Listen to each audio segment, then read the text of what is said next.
नमस्ते, आप देख रहे हैं आज का मुद्दा। मैं हूं आपके साथ जसप्रीत कौर।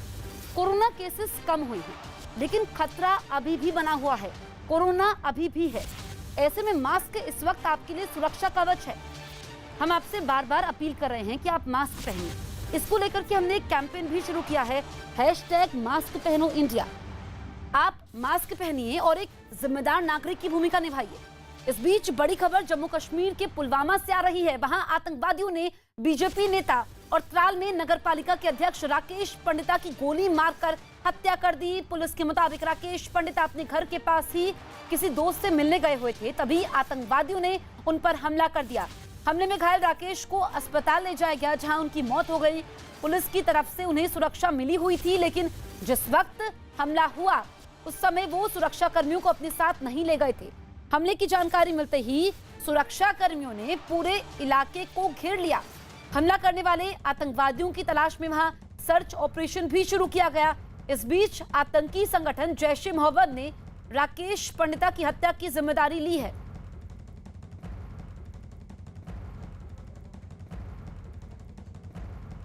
राकेश पंडिता जो भारतीय जनता पार्टी के त्राल के काउंसलर थे, उनकी शहादत हुई है। कुछ अननोन लोगों ने उनके पड़ोसी के घर पर जहां वो थे वहां पर हमला किया और उनकी जो पड़ोसी की बेटी थी उसको भी इंजरीज आई हैं। तो भारतीय जनता पार्टी के लोगों को लगातार निशाना बनाया जा रहा है। सुरक्षा बलों ने मिलिटेंसी का काफी खात्मा किया है। ये बहुत गलत हुआ है। मैं उनके परिवार के प्रति संवेदना प्रकट करता हूं। भारतीय जनता पार्टी जिस हिम्मत के साथ कश्मीर घाटी में काम कर रही है वो काम करती रहेगी और इनके ये जो हरकतें जो इन्होंने की हैं इससे वो पीछे नहीं हटेगी। इनकी शहादत जो राकेश पंडित जी की शहादत हुई है ये बेकार नहीं जाएगी। इसका बहुत बड़ा असर होगा। भारतीय जनता पार्टी और उभर कर कश्मीर घाटी में सामने आएगी। बीजेपी को टारगेट बनाने का एक ही मकसद है कि भारतीय जनता पार्टी चाहती है कश्मीर घाटी में अमन और शांति बना रहे। ये पाकिस्तान आतंकवादी और अलगाववादी कश्मीरियत के, इंसानियत के और मानवता के दुश्मन हैं। इनका सफाया हम कश्मीर घाटी से करेंगे। खून का बदला हम खून से लेंगे। श्री राकेश पंडित जी की शहादत व्यर्थ नहीं जाएगी। जिन जिन पाकिस्तानियों ने ये षड्यंत्र किया है उनको चुन चुनकर मौत के घाट उतारेंगे। तो लश्कर-ए-तैयबा ने राकेश पंडिता की हत्या की जिम्मेदारी ली है। वहीं जम्मू कश्मीर के उपराज्यपाल मनोज सिन्हा ने आतंकवादियों की इस कायराना हरकत की कड़ी निंदा की है। उन्होंने ट्वीट कर लिखा कि पुलवामा के त्राल में पार्षद राकेश पंडिता की हत्या के बारे में सुनकर दुख हुआ है। मैं हमले की कड़ी निंदा करता हूं। मेरी संवेदनाएं परिवार के साथ हैं।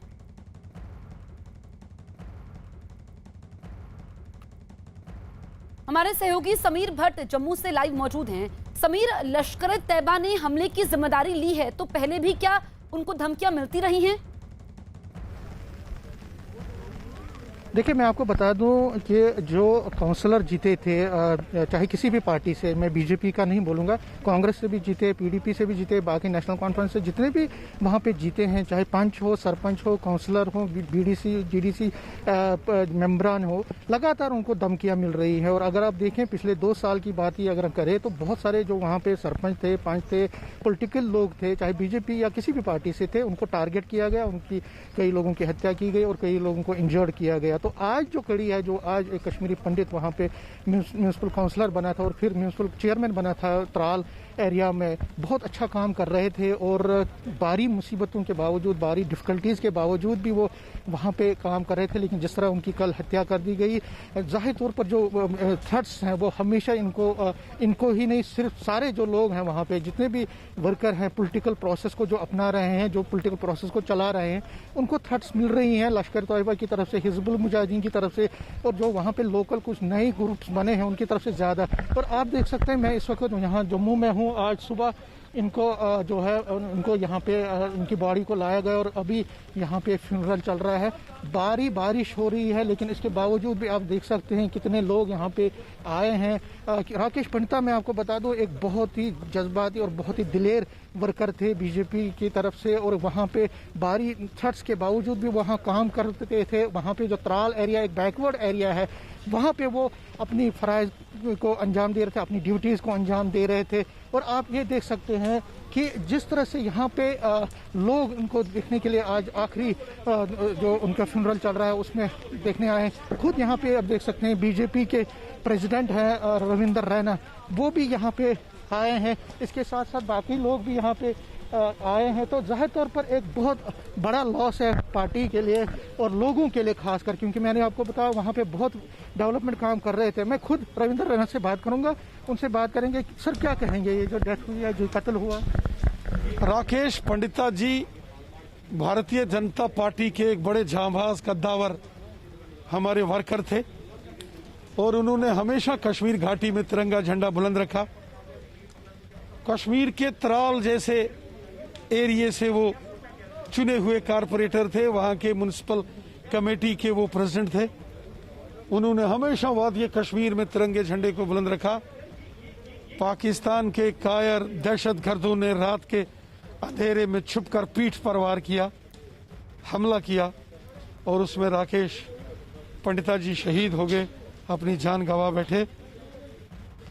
एक तरफ सारी दुनिया कोरोना से जंग लड़ रही है, वहीं पाकिस्तान के ये कायर दहशतगर्द आतंकवादी हमला करके कश्मीर को इन्होंने लहूलुहान किया है, खूनो खून किया है कश्मीर को इन पाकिस्तान के दरिंदे दहशतगर्दों ने। और ये दरिंदे बचेंगे नहीं, ये जमीन के पाताल में भी अगर छुपे होंगे तो वहां से निकाल के इनको मौत के घाट उतारेंगे। ये इंसानियत का कत्ल किया गया है। कश्मीरी पंडितों ने हमेशा मुल्क की हिफाजत, इंसानियत की हिफाजत की है और इस प्रकार का हमला करके इन दहशतगर्दों ने इंसानियत का कत्ल किया है। राकेश पंडिता जी एक बहुत ही जांबाज वीर थे हमारे बीजेपी के। हमें बड़ा दुख है वो आज हमारे बीच में नहीं है, लेकिन उनकी शहादत व्यर्थ नहीं जाएगी और जिन्होंने भी ये षड्यंत्र किया है उनको नहीं छोड़ेंगे। फैमिली इनकी परेशान है, फैमिली उनकी स्वाभाविक है, नेचुरल है। ये परिवार के एक ही डायनेमिक आदमी थे, बड़े बहुत दुखद है। तो जाहिर तौर पर रविंदर रैना है, उनका कहना है कि ये एक बहुत दुखद है और इसमें जब पाकिस्तान का इन्वॉल्वमेंट है, जाहिर तौर पर उनका अपना एक पॉलिटिकल वो है। लेकिन फिलहाल जो यहाँ पे लोग हैं जो कश्मीरी पंडित हैं, क्योंकि मैं आपको बता दूं अजय भारती एक कश्मीरी पंडित सरपंच जो आज से तकरीबन इस वक्त की बड़ी खबर आपको बता दें, बीजेपी नेता राकेश पंडिता की हत्या के मामले में आतंकी संगठन लश्कर ने हत्या की जिम्मेदारी ली है। तो लश्कर तैयबा ने हत्या की जिम्मेदारी ली है। इससे पहले भी लगातार उनको धमकियां मिल रही थी राकेश पंडिता को, और जब वो अपने दोस्त के घर गए थे, पड़ोसी के घर गए थे, तो जो उनको सुरक्षा मिली हुई है वो उसके बगैर गए थे। इस बीच उनकी कल हत्या हो जाती है और ये तस्वीरें हम आपको दिखा रहे हैं। परिवार विलाप कर रहा है, अंतिम विदाई उनको दी जा रही है और हम देख रहे हैं कि जम्मू कश्मीर में जो भी पॉलिटिकल लीडर्स हैं उनको आतंकवादी निशाना बना रहे हैं। और इस बीच बड़ी खबर यह है कि आतंकवादियों की तलाश में वहां पर सर्च ऑपरेशन चल रहा है और लश्कर तैयबा ने इस हमले की जिम्मेदारी ली है। त्राल से म्युनिसिपल कमेटी के मेंबर थे राकेश पंडिता, उनकी कल हत्या हो जाती है। हमारे सहयोगी समीर भट्ट लगातार हमारे साथ बने हुए हैं। नीतीश के पास हम चलते हैं, समीर के पास हम जाएंगे। नीतीश, लश्कर तैयबा ने हमले की जिम्मेदारी ली है और हम देख रहे हैं कि लगातार जम्मू कश्मीर में जो पॉलिटिकल लीडर्स हैं उनको निशाना बनाया जा रहा है। जी बिल्कुल सही कहा जसप्रीत। देखिए, ये लश्कर तैयबा का शैडो आउटफिट है, जो पीपल्स एंटी फासिस्ट फ्रंट है। दरअसल FATF के डर से पाकिस्तान जम्मू कश्मीर में जो ओरिजिनल मिलिटेंट ऑर्गेनाइजेशन है जैसे जैश ए मोहम्मद और लश्कर तैयबा, उनके नाम को बदल कर के जरिए कश्मीर घाटी में अशांति फैलाने की कोशिश में है। दूसरी तरह पीपल्स एंटी फॉसिस्ट फ्रंट, ये लश्कर तैयबा का शैडो ऑर्गेनाइजेशन है। हालांकि इसमें जो गन यूज इसके लोग जो गन यूज करते हैं M4 अमेरिकन गन, वो पहले जैश ए मोहम्मद के आतंकी यूज किया करते थे। तो शुरुआत में ये बात आई थी कि ये जैश ए मोहम्मद का शैडो ऑर्गेनाइजेशन है, लेकिन अब पुलिस ने कंफर्म किया है कि इसकी जो जिम्मेदारी ली है वो पीपल्स एंटी फॉसिस्ट फ्रंट ने ली है, वो लश्कर का ऑर्गेनाइजेशन है। और एक चीज और बता दूं, जो पुलिस के मुताबिक, पुलिस का जो वर्जन है वो ये है कि राकेश पंडिता को 2 PSOs दिए गए थे और श्रीनगर में उनको एक घर भी दिया गया था। तो कल जब वो अपने दोस्त के पास त्राल में गए थे विजिट करने के लिए, तो उनके साथ कोई भी PSO नहीं था। शायद इसी बात की भनक आतंकवादियों को लग गई थी और उन्होंने उन पर हमला कर दिया। इस हमले में जो राकेश पंडिता हैं, उनके दोस्त की बेटी भी घायल हो गई, जो गंभीर अवस्था में, जिसको अस्पताल में भर्ती कराया गया है। तो अभी फिलहाल पीपल्स एंटी फॉसिस्ट फ्रंट, जो शैडो ऑर्गेनाइजेशन लश्कर का, उसने इस हमले की जिम्मेदारी ली है। ठीक है नीतीश, इस बीच बीजेपी नेता राकेश पंडिता की हत्या से पूरे कश्मीर में हड़कंप मचा हुआ है, क्योंकि इससे पहले ही वहां कई नेताओं की आतंकी हत्या कर चुके हैं और यह सिलसिला लगातार जारी है। हम आपको 2 तस्वीरें दिखाएंगे और ये तस्वीरें आप देखिए। पहली तस्वीर बीजेपी नेता राकेश पंडिता की है, जिन्हें आतंकवादियों ने घर के पास गोली मारी, बाद में उनकी मौत हो गई। दूसरी तस्वीर राकेश पंडिता के घर की है, जहां उनकी हत्या के बाद मातम पसरा हुआ है। तो पुलवामा के त्राल की घटना है, आप देखिए। आतंकवादियों ने हत्या की, कल ये हत्या की, परिवार वाले विलाप कर रहे हैं क्योंकि बहुत सारी जिम्मेदारियों को छोड़ते हुए राकेश पंडिता चले गए, उनको अंतिम विदाई दी जा रही है। ये आप देखिए, बारिश वहां पर हो रही है और काफी लोग जुटे हैं उनके अंतिम दर्शनों के लिए। जब वो अपने पड़ोसी के घर गए हुए थे और उनको सुरक्षा मिली हुई है, क्योंकि इससे पहले भी राकेश पंडिता को लगातार धमकियां मिल रही थी, ऐसे में उनको सुरक्षा मिली थी, लेकिन वो सुरक्षा के बगैर गए थे और यही भनक आतंकवादियों को लगी, जिसके बाद उनकी हत्या कर दी जाती है।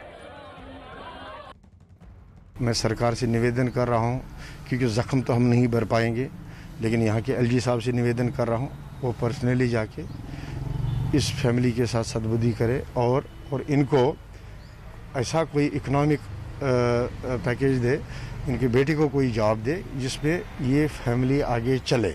मैंने पहले भी कहा कि जो गुजरी इन्हीं पे गुजरी, जख्म है इन्हीं को जख्म है। और ये जो है उग्रवाद के बेद चढ़े राकेश जी कश्मीर घाटी के अंदर, तो इसलिए गवर्नमेंट को इस पे संज्ञान लेना चाहिए। उनको इस तरह से उनका वहशियाना कत्ल करना, ये मानवता का कत्ल करना है वास्तव में। और मैं समझता हूं कि मेरी अपेक्षा है कि त्राल के लोगों को आज रोड पर निकलकर आगे आकर कंडेम करना चाहिए, क्योंकि जिस प्रकार से डेवलपमेंटल एक्टिविटी उन्होंने वहां पर की, ऐसे आम व्यक्ति के, गरीब गुरबात के सहायता करने वाले, डेवलपमेंट को बढ़ाने वाले व्यक्ति का कत्ल करना, ये फ्रस्ट्रेशन तो है ही टेररिस्ट्स की, लेकिन उन लोगों के लिए भी बहुत सबक है जिनकी जिम्मेवारी थी ऐसे लोगों को प्रोटेक्ट करना। हमारे सहयोगी समीर भट्ट लगातार हमारे साथ बने हुए हैं। समीर, राकेश पंडिता को सुरक्षा भी मिली हुई थी, 2 PSOs उनको मिले थे, लेकिन वो बिना सुरक्षा के अपने पड़ोसी के घर गए, इसी की भनक आतंकवादियों को लगी। बिल्कुल बिल्कुल बिल्कुल आपने सही कहा, और इसी की भनक मिली और इसी का फ़ायदा आतंकवादियों ने उठाया है। और जो रिपोर्ट्स हैं उसके मुताबिक जो है उनको PSO मिले थे, लेकिन उनको भरोसा इतना था अपने दोस्त पर कि उनके दोस्त के घर चले गए थे, और ज़ाहिर तौर पर पहले भी जाते थे, और उनका ये एक भरोसा था अपने लोगों पे। लेकिन मिलिटेंट्स ने, जो आतंकवादी है, उन्होंने इसको ट्रैक किया, उनकी मूवमेंट को ट्रैक किया था। और मैं आपको बता दूँ 17 मई को उनके फादर की यहाँ डेथ हुई थी जम्मू में।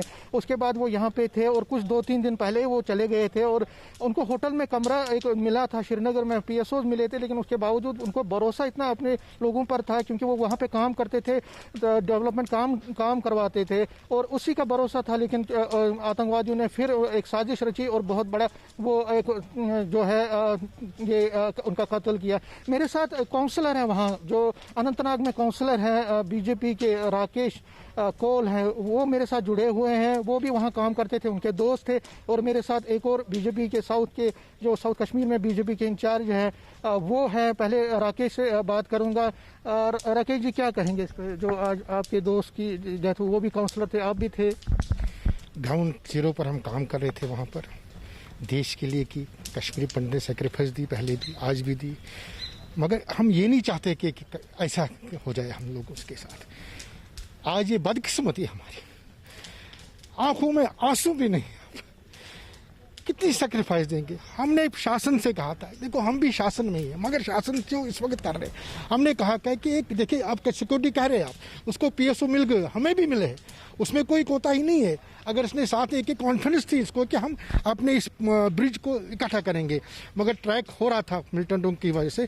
मगर मेरा रिक्वेस्ट था हर वक्त इनको कि जो ब्लू प्रूफ गाड़ियाँ पड़ी है, डंप पड़ी है, सिक्योरिटी जोन उसमें पड़े हैं, सिक्योरिटी ऑफिस में बटमालू में पड़े हैं, हमने इनको रिक्वेस्ट की थी कि गाड़ी इनको, क्योंकि पता नहीं कब डीसी साहब बुलाते हैं, पता नहीं कब तहसीलदार साहब बुलाते हैं, क्योंकि कुछ काम करने, डेवलपमेंट के लिए हम गए थे, काम करने के लिए। जो हमारा प्रधानमंत्री जी का जो हमारा नारा था वहाँ पर डेवलपमेंट आप देख लीजिए कितनी बदकिस्मती।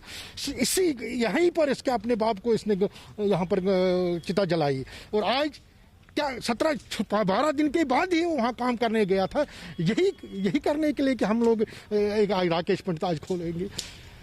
ये देख लीजिए बदकिस्मती क्या है। हम लोगों ने से, क्योंकि पता भाजपा के लोग ही टारगेट बनते हैं, और इसमें सियासत चाल भी है, सियासी जो बाकी पार्टियां सियासी चाल भी है कि ताकि इनको टारगेट करे, ताकि इस माहौल को भी खत्म करे। और आज हमारा पहले हमने अजय जी को खोया, आज हमने एस राकेश पंडित, इसका परिवार बैठ गया, छोटा बेटा देख लीजिए क्या कर रहा बोल रहा था। इसलिए मैं गवर्नमेंट से फिर आग्रह करना था, हम भी एक पार्ट है उसमें, मगर जो शासन चला रहे उसमें हम तो ग्राउंड पर हैं। मैं भी मटन में काउंसलर हूँ, मैं खुद भाजपा का सदस्य भी, बीजेपी डिस्ट्रिक्ट अनंतनाग का वाइस प्रेसिडेंट हूँ, मगर जान तो है ना। पहले कोरोना से देखो कितना, एक तो कोरोना था, दूसरा ये बेचारा कोरोना में करके, ये पढ़े में करके वहाँ काम करने के लिए गया था।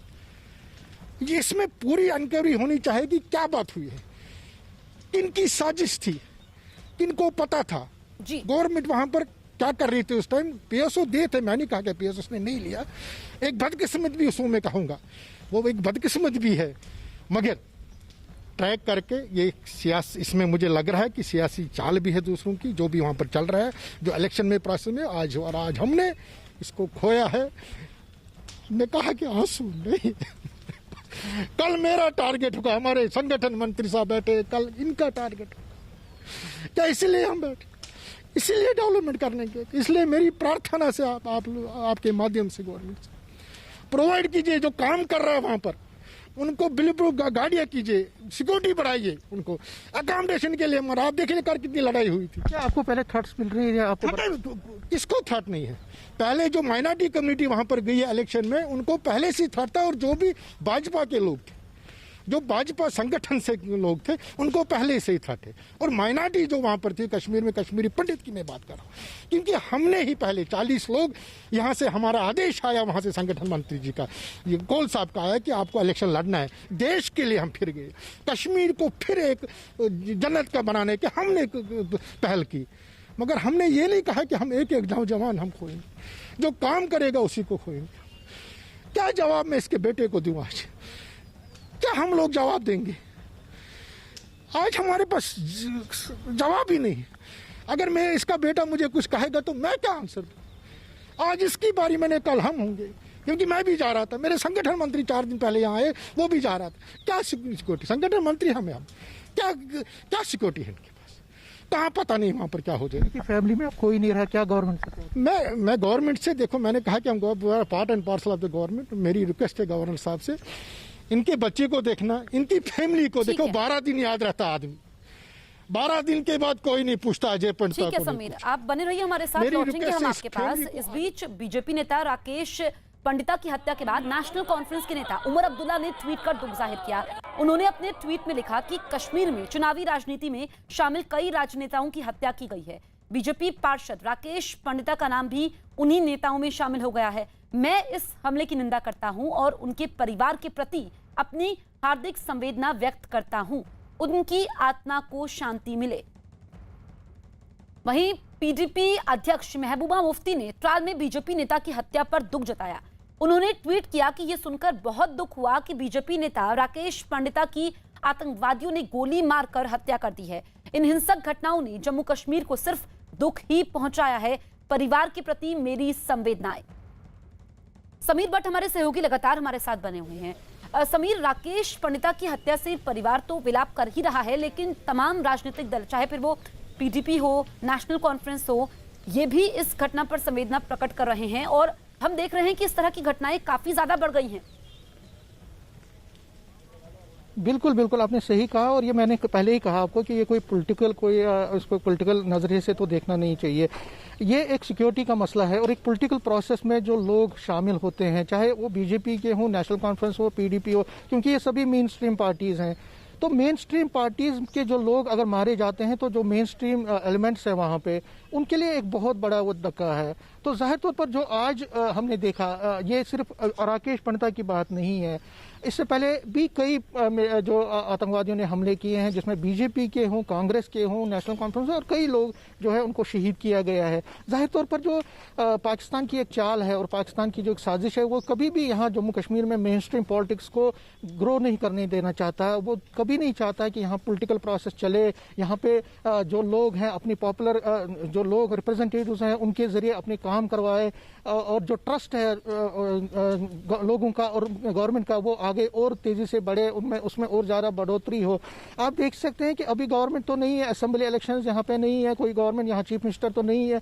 एलजी एडमिनिस्ट्रेशन में जो सरपंच है, पंच हैं, डीडीसी मेंबर्स हैं, बीडीसी मेंबर्स हैं और जो काउंसलर्स हैं, उनका एक बहुत बड़ा रोल बनता है, क्योंकि वही लोग हैं जो कि इस वक्त गवर्नमेंट को आगे चला रहे हैं और जो फारफलंग एरियाज में जो उनका एक प्रोसेस है उसको चला रहे हैं डेवलपमेंट को। तो ऐसी सूरत में जो पाकिस्तान है या उनके जो मिलिटेंट्स हैं वो चाहते हैं जो आतंकवादियों के मंसूबे कामयाब नहीं होंगे, ये सुरक्षा बल भी हर बार कहते हैं। लेकिन इस बीच राकेश पंडिता की हत्या पर बीजेपी नेता रविंद्र रैना ने क्या कहा, ये सुन लेते हैं। क्या कहेंगे ये जो डेथ हुई है, जो कत्ल हुआ? राकेश पंडिता जी भारतीय जनता पार्टी के एक बड़े जांबाज कद्दावर हमारे वर्कर थे और उन्होंने हमेशा कश्मीर घाटी में तिरंगा झंडा बुलंद रखा। कश्मीर के त्राल जैसे एरिया से वो चुने हुए कारपोरेटर थे, वहां के म्युनिसिपल कमेटी के वो प्रेसिडेंट थे। उन्होंने हमेशा वादिय कश्मीर में तिरंगे झंडे को बुलंद रखा। पाकिस्तान के कायर दहशतगर्दों ने रात के अंधेरे में छुपकर पीठ पर वार किया, हमला किया और उसमें राकेश पंडिता जी शहीद हो गए, अपनी जान गंवा बैठे।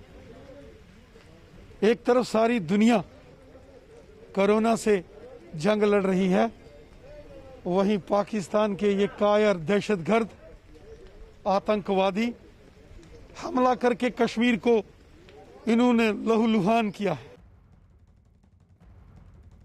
समीर, हमारे सहयोगी लगातार हमारे साथ बने हुए हैं। समीर, जो रविंद्र रैना ने कहा कि पाकिस्तान की ये कायराना हरकत है, क्योंकि हमने देखा कि राकेश पंडिता त्राल में विकास कार्यों को आगे बढ़ा रहे थे और कल जब वो गए तो फिर आतंकवादियों ने उन पर हमला किया और हत्या कर दी। लगातार बीजेपी के नेता वहां पर आतंकवादियों के निशाने पर हैं।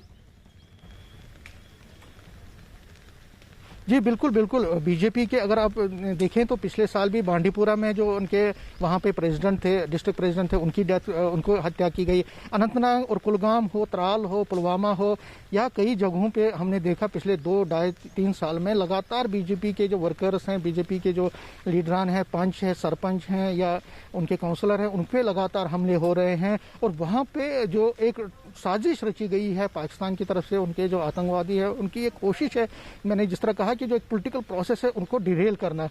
और खासकर जो सेंट्रल गवर्नमेंट ने मनी जो बहुत सारी वेलफेयर स्कीम्स वहाँ पे लॉन्च की है, जो बहुत एक एतमाद और ट्रस्ट बढ़ाने की कोशिश की है और बहुत सारी वेलफेयर स्कीम्स को लॉन्च किया गया है प्रधानमंत्री की तरफ से या यूटी एडमिनिस्ट्रेशन की तरफ से। उस चीज़ में लोगों में भय पैदा करना और उन चीज़ को सैबोटाज करना। एक बहुत बड़ी साजिश ये भी है कि जो गाँव में, देहात में, जो फारफलंग एरियाज में लोगों को अब बेसिक एमिनिटीज़ मिल रही हैं, लोगों का ट्रस्ट मिल रहा है, लोग खुल के अब सेंट्रल गवर्नमेंट की तारीफ कर रहे हैं, उसकी जो वेलफेयर स्कीम्स हैं उसके साथ अपने आप को जोड़ रहे हैं।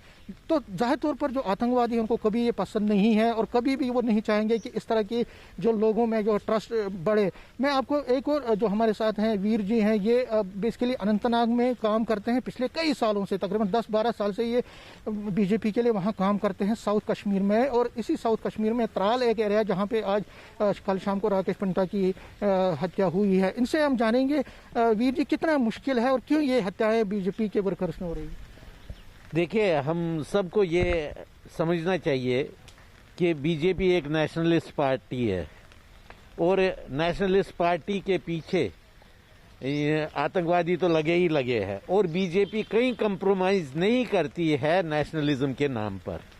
दूसरा चीज ये है कि बीजेपी ने डेवलपमेंटल वर्क गांव-गांव तक ले ली। हर गांव में आज लोग बीजेपी के गुण गा रहे हैं, लेकिन ये चीज भी बाकी पार्टियों को, जिनको हम main stream so called main stream parties है, उनको भी हजम नहीं हो रही है कि ये चीज बीजेपी कर रही है। जो उन्होंने 70 साल में नहीं किया वो बीजेपी ने पिछले 3 साल में करके दिखाया। तो ये चीजें ना सेपरेटिस्ट को हजम हो रही है, ना वहाँ की लोकल पार्टीज को हजम हो रही है। इस वजह से हमारे लिए जो बीजेपी का वर्कर है, ग्राउंड जीरो पर काम करता है, उसके लिए काम करना बहुत ही कठिन है। और इन कठिनाइयों के बावजूद हम यहाँ से गए, माइनॉरिटी कम्युनिटी के जो कश्मीरी पंडित लोग हैं वो यहाँ से गए कश्मीर में काम करने के लिए, कश्मीर में डेवलपमेंट करने के लिए। कि जो जम्मू कश्मीर में विकास कार्य हो रहे हैं और आतंकवादी इस तरह की हरकतों से डर कायम करना चाहते हैं, तो ये तस्वीरें भी हम आपको दिखा रहे थे। आतंकवादियों ने कल बीजेपी नेता की हत्या की और लश्कर-ए-तैयबा ने इस हमले की जिम्मेदारी ली है।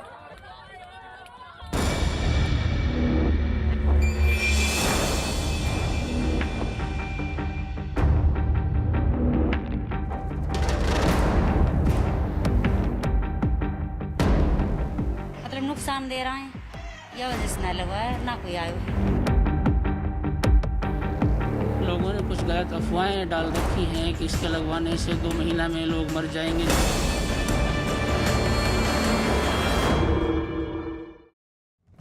देश अब भी कोरोना की दूसरी लहर से जूझ रहा है। हालांकि कोरोना के मामलों में कमी जरूर आई है, लेकिन इसका खतरा अभी टला नहीं है। लोगों को कोरोना के खतरे से बचाने के लिए पूरे देश में वैक्सीनेशन अभियान चलाया जा रहा है।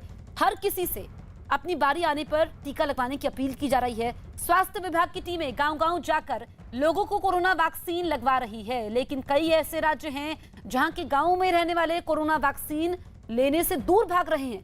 इसी से जुड़ी आपके सामने 4 तस्वीरें हैं। पहली तस्वीर यूपी के मथुरा की है, जहां लोगों ने वैक्सीन लगवाने से ही साफ इनकार कर दिया। दूसरी तस्वीर हरियाणा के नूह की है और यहां भी अफवाह की वजह से लोग वैक्सीन लेने से मना कर रहे हैं। तीसरी तस्वीर यूपी के इटावा की है, यहां भी लोगों ने अंधविश्वास की वजह से कोरोना का टीका लगवाने से डरते दिखाई दिए।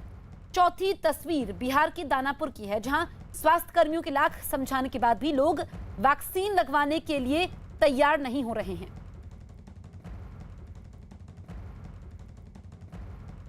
तो यूपी के मथुरा जिले में मौजूद चौकीपुरा गांव में रहने वाले लोगों के बीच कोरोना वैक्सीन पर कई तरह की अफवाहें फैली हैं, जिसकी वजह से इस गांव के लोगों ने टीका लगवाने से साफ इनकार कर दिया है।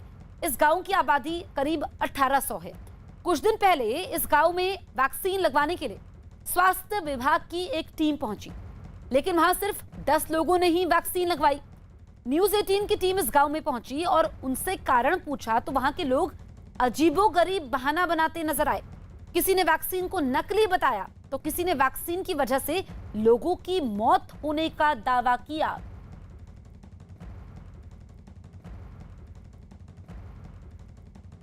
कई अफवाहों के बीच लोग टीका लगवाने कम आ रहे। आप बताएं कि आज सुबह से आप लोग यहाँ बैठे हैं, कितने लोगों ने अब तक टीका लगवाया और अपना नाम भी बता दें। मेरा नाम गजेंद्र पाराशर है, मैं फार्मासिस्ट हूँ यहाँ पे। और यहाँ पे आज जो टीके लगे हैं वो 9 टीके लगे हैं। और सुबह हमने मतलब यह टीका लगने से पहले अपने प्रधान जी हैं हमारे बैठे हुए हैं, इनको भी हमने सूचना दे दी। इनका भी हमारे साथ काफ़ी सहयोग रहा है, इन्होंने सूचना भी दी है अपने क्षेत्र में।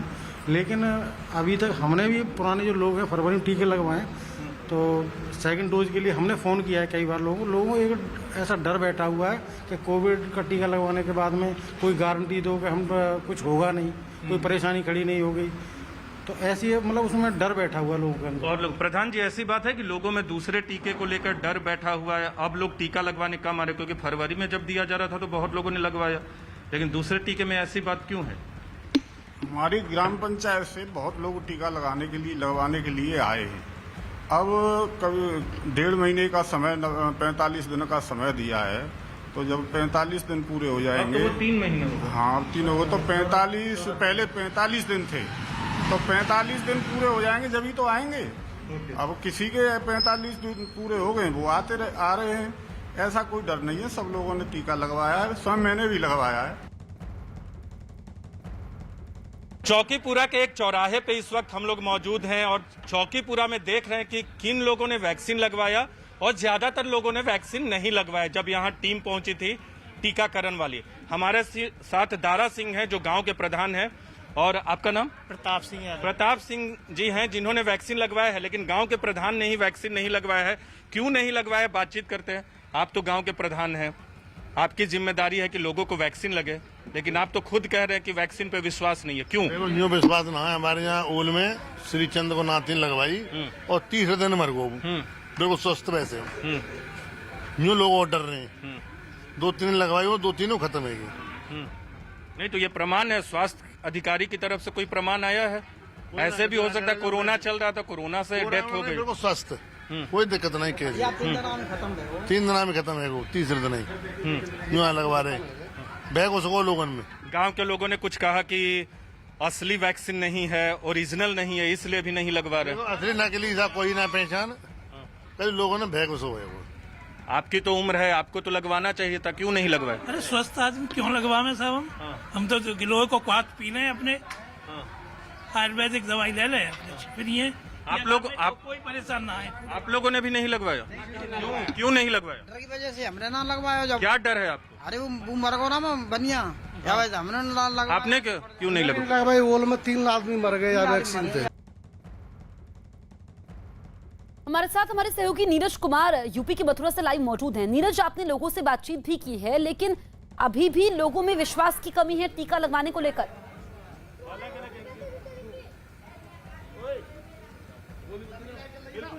चौकीपुरा गांव में है और हमारे साथ दारा सिंह प्रधान तो है ही मौजूद। इसके अलावा आपको दिखाना चाहेंगे जिस चौराहे पे हम लोग मौजूद है यहाँ, और युवा साथी है, गांव के वरिष्ठ लोग भी उधर है। अपने कैमरा पर्सन गणेश से कहेंगे कि वो गांव की तस्वीरें दिखाएं। ये लोग, इनमें से ज्यादातर लोग ऐसे हैं जिन्होंने टीका नहीं लगवाया। जब स्वास्थ्य विभाग की टीम पहुंची थी, गाँव के अधिकतर लोगों ने हुआ है, लेकिन सबसे पहले बात करेंगे। ठीक है, तो नीरज लोगों से बातचीत करेंगे, लेकिन इस बीच मथुरा के चौकीपुरा गांव के लोगों का इंकार है और कई राज्य ऐसे हैं, कई इलाके ऐसे हैं जहां से लोग वैक्सीन लगाने से डर रहे हैं। लोगों में अंधविश्वास है कि वैक्सीन लगाने से मौत हो जाती है, जबकि जो स्वास्थ्य विभाग की टीमें हैं वो लोगों को जागरूक करने में जुटी हुई है। और सच्चाई ये है कि अगर वैक्सीन लगवाने के बाद भी कोरोना आपको होता है तो आपकी मौत होने से बच जाती है और संक्रमण का खतरा इतना ज्यादा नहीं होता है। आप समझिए कि जो ये मथुरा में गांव है, यहाँ पर 1800 आबादी है, लेकिन चुनिंदा लोग ही ऐसे हैं जिन्होंने वैक्सीन लगाई है। वैक्सीन को लेकर के लोगों में अंधविश्वास है। कुछ लोग तो यहाँ तक कह रहे हैं कि वैक्सीन नकली है। आप समझिए कि वैक्सीन इस वक्त सुरक्षा कवच है और अगर इस महामारी से बचना है तो सभी को वैक्सीन लगवानी चाहिए। तो सवाल ये खड़ा होता है कि टीका लगाने पर ऐतराज क्यों? हमने देखा कि कई जगह पर स्वास्थ्य विभाग की टीमें पहुंचती है, प्रशासनिक अधिकारी पहुंचते हैं, तो भी लोग छिप जाते हैं और वैक्सीन लगाने से इनकार कर देते हैं।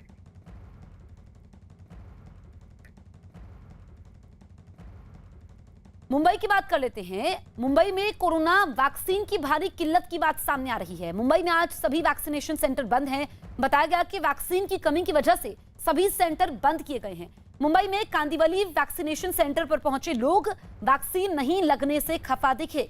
मुंबई में लोगों को वैक्सीन लगाने के लिए 342 वैक्सीनेशन सेंटर हैं जहां आज वैक्सीन नहीं लग पा रही है। तो मुंबई में आज वैक्सीनेशन नहीं है, वहां पर वैक्सीन है नहीं। ऐसे में आप समझिए कि सभी वैक्सीनेशन सेंटर बंद किए गए हैं और वजह बताई गई है वैक्सीन की कमी। इससे पहले हमने देखा कि कई जगह पर वैक्सीन की बर्बादी की खबरें भी आई और अब वैक्सीन की कमी है। तो जहां पर वैक्सीन उपलब्ध नहीं है वहां पर तो लोग पहुंच रहे हैं, लेकिन जहां पर वैक्सीन है लेकिन वैक्सीन को लेकर के विश्वास की कमी है। कांदिवली के वैक्सीनेशन सेंटर पे हूं, तस्वीर आपको दिखाऊं कि ये कांदिवली का ठाकुर कॉम्प्लेक्स का वैक्सीनेशन सेंटर है जहां पर सुबह से लोग लाइन लगाए हैं लेकिन वैक्सीन नहीं मिल रही है। हमारे साथ ऐसे कुछ लोग हैं, हम इनसे जानते हैं कि आखिर क्या वजह है और क्यों वैक्सीन नहीं दी जा रही है। आप लोग आए थे वैक्सीन लेने के लिए, क्यों नहीं मिल रही है? अब से हम लोग पिछले 10 दिन से यहाँ पे आ रहे हैं और लगातार मुझे ये कहा जा रहा है ऑनलाइन कीजिए। ऑनलाइन करने के बाद भी मुझे वैक्सीन मिल नहीं रहा है। दूसरी ओर भारत सरकार बोलती है कि वैक्सीन की कमी नहीं है। दूसरी बात यह है कि महाराष्ट्र सरकार को वैक्सीन प्रोवाइड मतलब दिया ही नहीं जा रहा है, तो महाराष्ट्र सरकार कहाँ से लाएगी वैक्सीन? बिल्कुल, आप बताइए, बीएमसी जिस तरीके से कह रही है कि वैक्सीनेशन सेंटर आज बंद रहेंगे, इसको आप कैसे देखते हैं? आप लोग आए थे वैक्सीन लगवाने के लिए। जी, आज की बात नहीं है, हम पिछले 10-15 दिन से हम लोग कोशिश कर रहे हैं, रोज़ आते हैं यहाँ पे और रोज़ हमें बोला जाता है कि आज वैक्सीन 80 वैक्सीन ही अवेलेबल है, 100 वैक्सीन ही अवेलेबल है, आप नेक्स्ट टाइम आइए। जो ऑनलाइन रजिस्ट्रेशन किए हैं उनके लिए है। जब ऑनलाइन रजिस्ट्रेशन पे हम जाते हैं तो ऑनलाइन रजिस्ट्रेशन होता नहीं है, मैक्सिमम टाइम पे एरर आता है, वो जो अपना साइड है आरोग्य सेतु का, और उसके बाद में भी अभी बहुत मुश्किल से रजिस्ट्रेशन हुआ है, तो अभी देखिए बोलते हैं वैक्सीन नहीं है, सेंटर को बंद करके रखे हुए हैं। अब इसी परिस्थिति में हम लोग करें तो करें क्या? अभिषेक, आपकी रिपोर्ट भी हम देख रहे थे, लोग काफी परेशान हैं वैक्सीन की कमी से। मुंबई में वैक्सीन की खेप कब तक पहुंचेगी? देखिए, बीएमसी का कहना है कि वैक्सीन की खेप कब तक पहुंचेगी ये अनसर्टेनिटी है, यानी ये अनिश्चित है कि कब तक पहुंचेगी। आज शाम तक कुछ डोजेस मिलने की उम्मीद है, उसके बाद उन्होंने कहा जैसे ही डोज रिसीव हो जाएंगी बीएमसी को, उसके बाद सेंट्रलाइज उसका डिस्ट्रीब्यूशन किया जाएगा और उसके बाद वो ट्वीट करके जानकारी दी जाएगी। लेकिन मैं आपको बता रहा हूँ, अमूमन यहाँ पर सुबह से लाइन होती थी, लेकिन आज फिलहाल ये कांदिवली के ठाकुर कॉम्प्लेक्स का जो वैक्सीनेशन सेंटर है पूरी तरीके से बंद है। यहाँ पर जो लोग सुबह आए थे उन्हें यहाँ पर बताया गया कि वैक्सीन नहीं मिल रही है और वैक्सीन बंद है, जब तक वैक्सीन नहीं आती तब तक ये वैक्सीन सेंटर ओपन नहीं होगा। लेकिन लोगों की तकलीफ सिर्फ यहाँ नहीं है, लोगों की तकलीफ इस बात को लेकर भी है कि फ्री के वैक्सीनेशन सेंटर बंद हैं क्योंकि उन्हें वैक्सीन नहीं मिल रही है। कई जगहों पर प्राइवेट सोसाइटियों में वैक्सीन हो रहा है और लोग यही अब सवाल खड़ा कर रहे हैं, अगर फ्री का वैक्सीनेशन सेंटर बंद किया गया है तो प्राइवेट लोगों को वैक्सीन कहां से मिल रही है, यानी वो सवाल पूछ रहे हैं। साथ ही साथ बीएमसी के पास अभी कोई जवाब नहीं है। बीएमसी का कहना है कि जैसे ही वैक्सीन उन्हें अवेलेबल होगी वो आगे का वैक्सीनेशन सेंटर ओपन करेंगे। ठीक है अभिषेक, तो अभी वैक्सीन की मुंबई में कमी है और वैक्सीन की अगली खेप कब तक आएगी ये अभी साफ नहीं है। इस बीच कोरोना से बचने के लिए वैक्सीनेशन अभियान को बढ़ावा देने की एक और खास और नई पहल के बारे में जब जानेंगे तो आपका जोश जरूर बढ़ जाएगा। एक खास पहल दिल्ली में चला रहे हैं आम आदमी पार्टी के विधायक रोहित मेहरोलिया, वो भी अपनी कला के दम पर। रोहित मेहरोलिया ने लोगों को वैक्सीनेशन के लिए जागरूक करने वाला एक गाना बनाया है, जिसे वो दिल्ली की जनता के बीच जाकर गिटार बजाते हुए गाते हैं। उनका कहना है कि ऐसा करके वो लोगों को वैक्सीन लगवाने के लिए प्रेरित भी कर रहे हैं।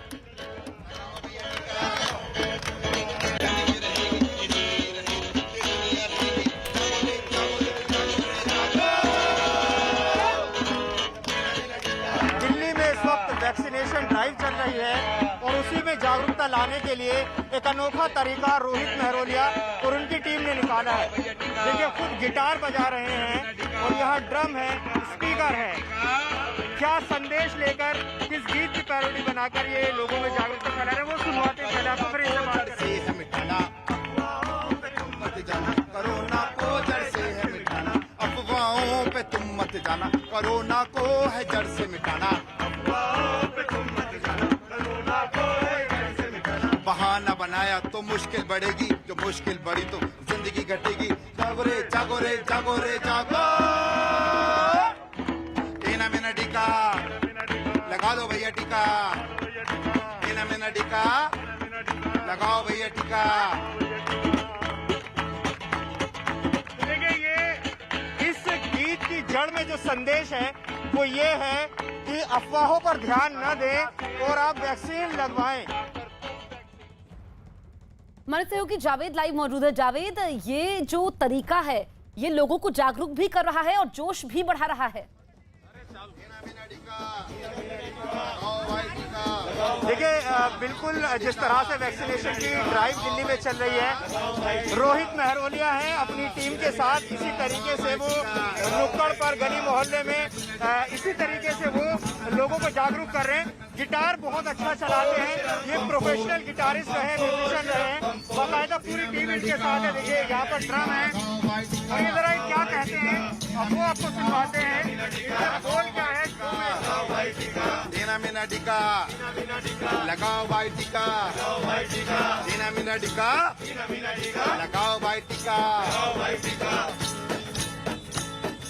अफवाहों पे तुम मत जाना, कोरोना को है जड़ से मिटाना। अफवाहों पे तुम मत जाना, कोरोना को है जड़ से मिटाना। अफवाहों पे तुम मत जाना, कोरोना को है जड़ से मिटाना।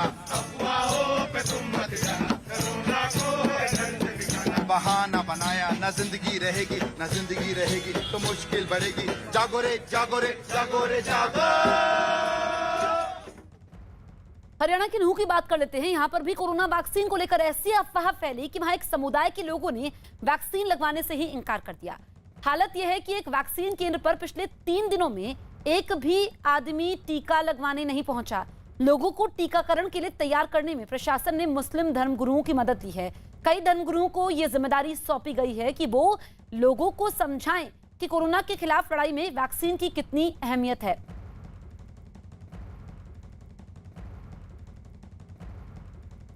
हमारे सहयोगी अमित पांडे लाइव मौजूद हैं।